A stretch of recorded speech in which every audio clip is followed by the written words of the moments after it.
So Dustin Meadows, everybody.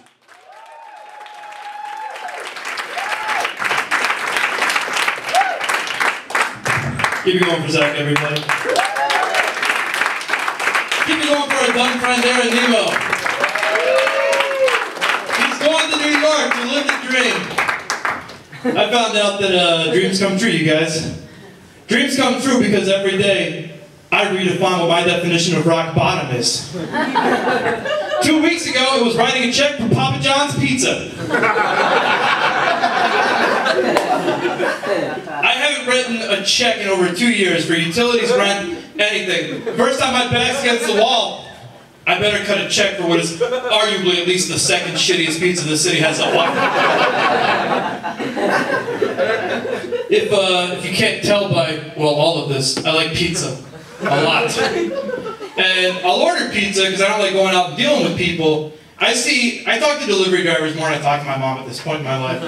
Because every time mom calls, it's, hey son, you're almost 30. Why aren't you married yet? Shut up, mom, you're not my dad! And the nice thing about the pizza delivery guy is I can enter the door in a bathrobe because it's not like Jay-Z's coming over. It's nobody important. And at least once a week, he'll start it up just... It's the 4th time I've been here this week, man. When he kill you wants to put some fucking pants on. Listen up, Chad! I can either tip you well or not hang a little brain.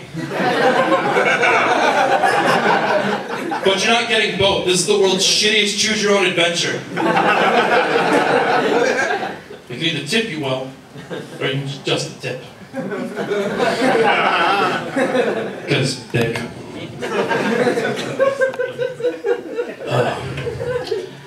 Guys, my life's going pretty great. I just got a new job working in a warehouse, which is, thank you for that, which is another entry in my resume of like working in the theater, working food service, all these entry-level jobs. My professional resume at this point is just a shotgun blast of compromise.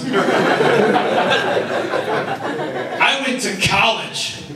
Whoops. My degree is a $60,000 Groupon for a lifetime of disappointment. I'm not saying drop out of school, but maybe drop out of school. Mr. T never went to college. He doesn't know what he's talking about. But with all these great jobs, you can believe it, I've had to deal with being lonely a lot. And the way to deal with loneliness is to find a way to make it work for you. For example, when you're crying yourself to sleep every night, which I sometimes do. Just think about it as, I've got all this extra space in the bed, I can stretch out, and I can sleep all over this thing. Except you can't sleep because that's how loneliness works. When you're at the Giant Eagle, you're buying that DiGiorno's pizza for a family. Don't think about, oh, I gotta eat this pizza alone. Think about, I just saved money. This pizza's breakfast, lunch, and dinner for, what is the loneliest dog? She won't return my calls. I should stop looking at her Facebook page now that she's married.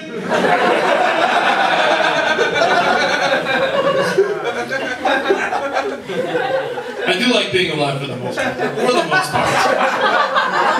Because every day you're alive, it's a chance to learn something new about yourself. Recently I learned I get the kind of lonely that I can't go to the zoo anymore.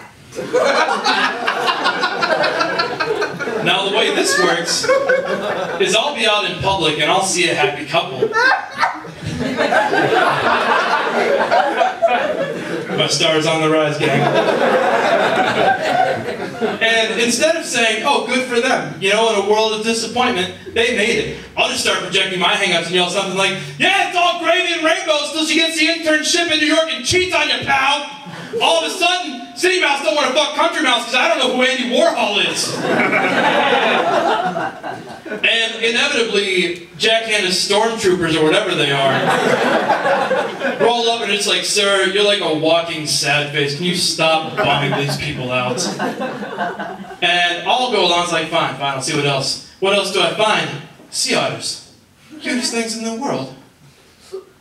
Fuck sea otters. Because everybody makes a big deal about sea otters. Oh, they're so cute. Fucking sea otters are on the endangered species list. which, hard lesson now, means like everyone else in your life, they're gonna leave you eventually. We've all got that one friend in our life too, like going, hey Dustin, fun fact, did you know otters are one of the only mammals that use tools? Hey, did you know, fuck yourself, I hate you? Because I'm not good at maintaining friendships.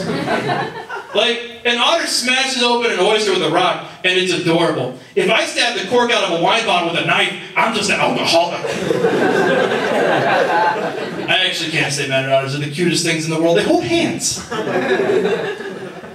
I will leave you guys on this, despite all the sad sack stuff. I do kind of have a girl in my life. We're in a weird phase. We gotta, what's the word for it? She's in Africa for the next 2 fucking years. So it's a bit of a rough patch. It's hard distance to maintain. But she's over there in Uganda, like doing a food aid programming, helping starving children, people who need it. She's a good person. I arguably am not.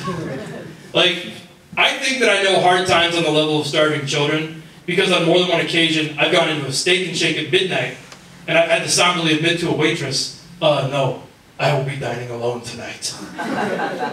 And you don't dine at a steak and shake. You dine at a place with alcohol you can't afford that you can't pronounce the name of.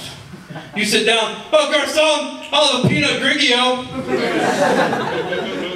Not to be a dickhole, sir, but it's actually pronounced Pinot Grigio. Fuck you, you think you're better than me? Somebody is blacklisted for Movie Tuesdays for the rest of my life.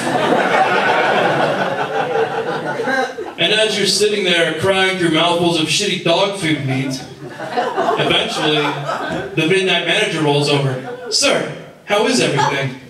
How is everything?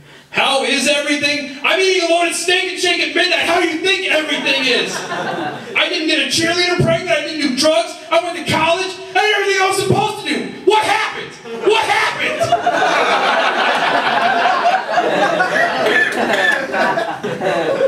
Yes, Phil, I would like a refill in my mellow yellow. Thank you. Guys,